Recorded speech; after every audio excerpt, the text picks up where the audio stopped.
नमस्कार, मी हेमलता काकडे. आपले easy to learn English या कार्यक्रमात सर्वांचं स्वागत आहे.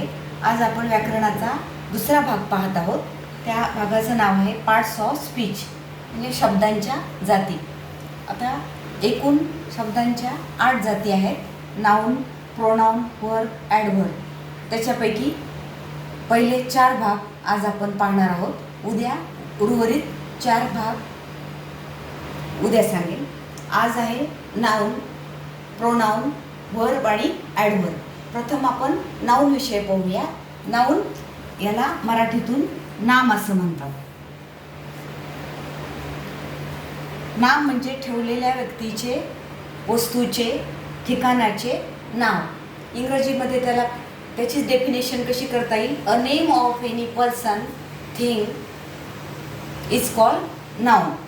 आता इथं श्याम व्यक्तीचं नाव, जालना सिटीचं नाव, बुक पुस्तकाचं पुस्तक, सन सूर्य, प्रोनाऊन.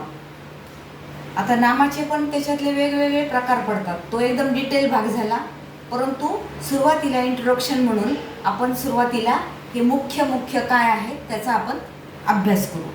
आता प्रोनाऊन. प्रोनाऊन म्हणजे सर्वनाम. सर्वनाम म्हणजे नामाऐवजी येणारा शब्द. त्याला मराठीतून सर्वनाम म्हणतात. A name, a word which comes instead of noun. A word which comes instead of noun is called pronoun. आता आपण समजा इंग्रजीतून पाहता, Shyam is intelligent, Shyam is sincere, Shyam goes to school every day. तर सारखं श्याम श्याम म्हणण्याच्या ऐवजी मी काय म्हणेल? Shyam is intelligent, he is sincere, he goes to school every day. म्हणजे श्यामऐवजी हीचा वापर केला. मग त्या प्रकारे वारंवार त्याच ह्याचं वापर न करता त्याच्याऐवजी येणारा शब्द म्हणजे श्याम हे काय झालं? नाऊन. आणि श्याम श्याम म्हणण्याच्या ऐवजी मी वाक्यामध्ये काय म्हटले? ही म्हटलं. म्हणजे ही, शी, दे, आय, वी. हे प्रोनाऊनचे सुद्धा उपप्रकार बरेच पडतात. तो पुढचा भाग आहे. परंतु सुरुवातीला आपण प्रोनाऊन म्हणजे काय हे ठळक पाहिलं. वर्ब. वर्ब म्हणजे क्रियापद.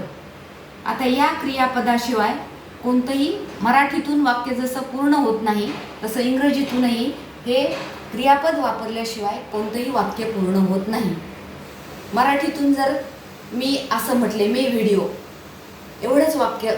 मी व्हिडिओ तयार करते, मी व्हिडिओ बनवते, या बनवते, तयार करते, किंवा मी व्हिडिओ पाहते, पाहते, बनवते, तयार करते. हे सगळे वाक्य ह्या शब्दांमुळं वाक्याचा अर्थ पूर्ण झालेला आहे. जो शब्द वाक्याचा अर्थ पूर्ण करतो त्याला वर्ब म्हणतात. मराठीतून त्याला क्रियापद म्हणतात. A word which completes the meaning of the sentence is called verb. म्हणजे वाक्याचा अर्थ पूर्ण करणारा शब्द. आता वाक्याचे असे कितीतरी ॲक्शन वर्ड आहेत. ईट, right, help, walk, talk.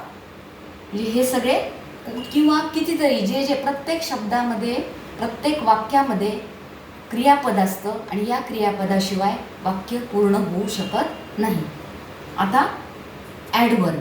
Adverb म्हणजे क्रियाविशेषण. त्याला मराठीतून काय म्हणतात? क्रियाविशेषण. क्रियाविशेषण जो शब्द याच्याविषयी, क्रियापदाविषयी विशेष माहिती सांगणारा शब्द म्हणजे क्रियाविशेषण. आता ही वॉक्स स्लोली. स्लोली हा शब्द वॉक्स या क्रियापदाच्या विषयी विशेष माहिती सांगतो, म्हणून काय झालं? स्लोली हे ॲडव्हर्ब झालं. आता ही राईट्स, हे राईट इथं क्रियापद पाहू. इथं मुद्दाम मी वर्ब आणि ॲडव्हर्ब जवळजवळ घेतले. ही राईट्स केअरफुली. तो काळजीपूर्वक लिहितो. तो कसा लिहितो? काळजीपूर्वक. ही टॉक्स लाऊडली किंवा ही स्पीक्स लाऊडली. तो मोठ्याने बोलतो. मोठ्याने. तो कसा बोलतो? मोठ्याने. असे वेगवेगळे क्रियापद आहेत. किंवा ही वॉक्स फास्ट, तर फास्ट लिहिलेलं नाही. फास्ट तो कसा चालतो? जोरात चालतो. म्हणजे फास्ट, स्लोली, केअरफुली, लाऊडली. जनरली म्हणते मी, सगळ्या याच्या शब्दांचे विषय हे होतच असं नाही. या क्रिया विशेषणाला ly लागतो बहुतेक वेळेला, परंतु लागतोच असं नाही. कधी कधी काही शब्द बरेचसे अपवादही आहेत. अशा पद्धतीनं आपण आज पार्ट्स ऑफ स्पीचमधला 4 भाग पाहिले. आता उद्या आपण उर्वरित 4 भाग पाहू. आणि त्याआधी उद्याचा व्हिडिओ मात्र पाहायला विसरू नका. धन्यवाद.